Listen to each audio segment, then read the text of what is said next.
What is up, YouTube? It's a beautiful day outside. I don't know if you can see, but the sun is shining. We're out here with some great line of train cars here.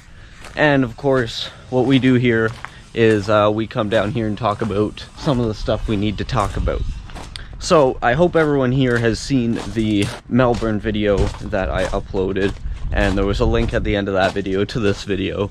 And this is going to be explaining a little bit about what exactly went down in Melbourne with the police, specifically in that aspect of everything, because I sort of left everyone hanging there at the end of that video. I was going on a trip to Australia, a few different areas in Australia, and one of the main things I wanted to do there specifically was paint in one of their famous laneways.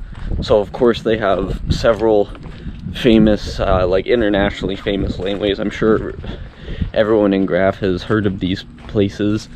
Hosier Lane, ACDC Lane, Union Lane.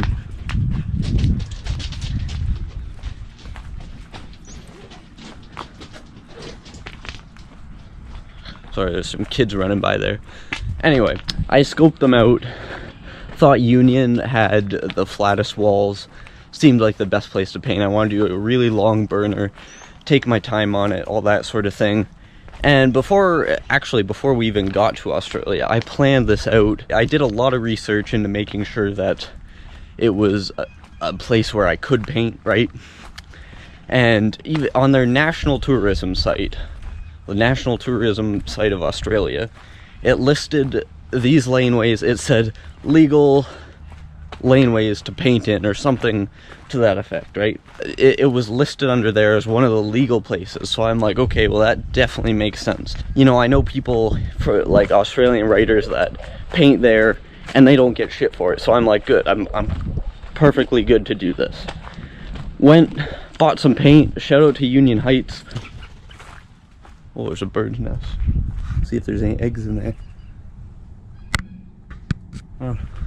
I'll have to look at the video later to see if there's eggs in there. So I show up, I start my piece. I get probably 20 minutes in. 4 cops come up behind me. So like already it's not like a guy and his one partner, right? It's 4 of these cops. They come up here and they're like, hey. So I'm like, oh, hey, how are you? Go and see the video. I'll have linked it in the cards up there. And they ask, okay, you got a permit for this? I know how to talk to cops a little bit, so I'm like, oh no, I don't actually. The key is to just be nice to them, right? And act a little bit dumber than you are. But basically, they start feeding me all this bullshit about, okay, well, you actually need permits when you're in the city to paint stuff on these walls and whatever. So I'm like, don't think that's right. So I told them, I cut it out of the video, but I told them that on the Australia tourism site, it says they're a legal place, but they didn't seem to care about that. So they took my ID and everything, right? They asked me how long I'd been doing this, and I didn't realize, so I was watching the footage back, but I said several years, but at the same time, the person I was with said, oh, he's just starting. Yeah. Do you have any ID on you? Yep. How long have you been doing this for? Quite a few years. So I think the cop took it to be like, oh, he's just getting into doing this kind of art and whatever. Not ideal, right? So I think maybe if they knew I wasn't like just some tourist idiot who decided, oh, I'm gonna take up graffiti when I come to Australia.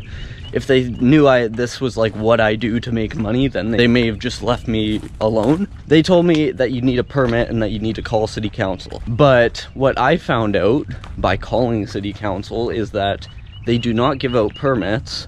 You need the building owner's permission to paint on these walls. And these internationally famous laneways are covered, and the building owners on either side, there's huge department stores, they do not care. As far as they're concerned, that alleyway is none of their business. I even went into department stores on either side of Union, and they said, yeah, we've never had a request to get permission or anything like this. So clearly these cops are wrong. Also, you can tell they're all like super young, like they were like my age, right? So they're all like early 20s. They also seemed super nervous, which I found very funny. So what they decide to do is, the one guy keeps yelling at me. He's like, oh, this is property damage. We could fine you $800 for property damage, blah, blah, blah.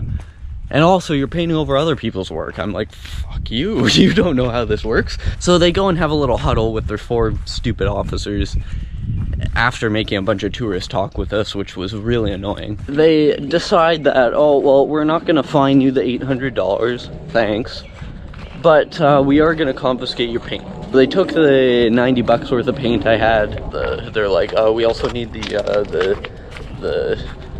and I'm like, caps? And they're like, oh yeah. So they're like, yeah, we also need those, but you can keep all the markers you have and whatever. And I'm like, why do you need the caps if you're taking all the paint? Like, what am I gonna use the caps on? But you're gonna let me keep the markers? So, whatever, they took the paint and just said, don't come back. After that, they let me go and whatever. Upon further research, we just found out that they were just plain wrong. Like, I could have painted there. It was totally legal, like I had discovered in the pretty diligent research that I had done ahead of time, and they just didn't know what they were talking about. It's really annoying to have to deal with people having power over you that are literally not as informed as you are, I guess. You know, they always gotta think they're right. So, because these people are not trained as well as they should be, basically, I had to suffer. But it is what it is. This is why everyone hates cops. Yeah, I just wanted to give a little bit more explanation for this. That's pretty much all I've got in terms of explanation. But until my next one, peace.